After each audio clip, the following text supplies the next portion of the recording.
आम्ही जरी महायुतीमध्ये राज्यामध्ये काम करत असलो तरी देखील शिंदखेड्यामध्ये आमची 17च्या 17 उमेदवार आणि नगराध्यक्षाचा देखील उमेदवार अशी तयारी आम्ही केलेली आहे।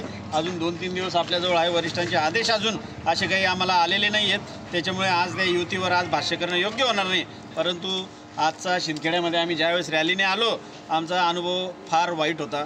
म्हणजे मारुती रायाचं दर्शन घेऊन आम्ही रॅलीला सुरुवात केली, गटारीचं पाणी रस्त्यावर फिरते। या शिंदखेड्यामध्ये वर्षानुवर्षे विकासाच्या नावाने जे काही एक चित्र निर्माण केले गेलेलं आहे, परंतु आम्ही जे बघतोय या शहरामध्ये विकासाच्या नावाने प्रचंड भ्रष्टाचार, शेकडो कोटीचा भ्रष्टाचार झालेला आहे। आणि तोच पैसा आता काही लोक निवडणुकीच्या माध्यमातून मतदारांपर्यंत पोहोचवतील। आम्ही या शहराला वेगळ्या विकासाकडे घेऊन जाणार आहोत। या महाराष्ट्राचं नेतृत्व एकनाथ शिंदे साहेबांनी केलं आणि महाराष्ट्रामध्ये पुन्हा महायुतीची सत्ता आलेली आहे आणि त्याला सर्व या लाडक्या बहिणींचे आशीर्वाद आहेत।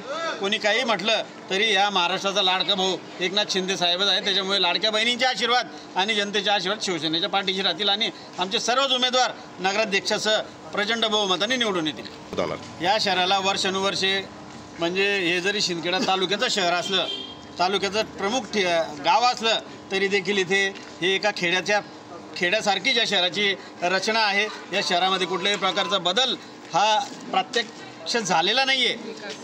विकास जो आहे तो विकास कुठल्याच प्रकारचा आहे, विकासाच्या नावाने प्रचंड भ्रष्टाचार झालेला आहे। या शहरामध्ये पाण्याची समस्या जशी ती आहे, स्वच्छता रस्त्याने म्हणजे इतकी घाण रस्त्यावर आत्ताही गेलो आपण तर रस्त्याने घाण दिसते। रस्ते प्रचंड म्हणजे शेकडो कोटीच्या निधीतून रस्त्यांचं केल्याचा देखावा झालेला आहे, परंतु या रस्त्यांचा दर्जा अत्यंत निकृष्ट आहे। म्हणून विकासाच्या मुद्द्यावर सर्वसामान्यांच्या जीवनामध्ये परिवर्तन करण्यासाठी ही आपली नगरपंचायतची शिंदखेडा नगरपंचायतची निवडणूक आम्ही शिवसेनेच्या वतीने प्रचंड ताकदीने लढणार आहोत।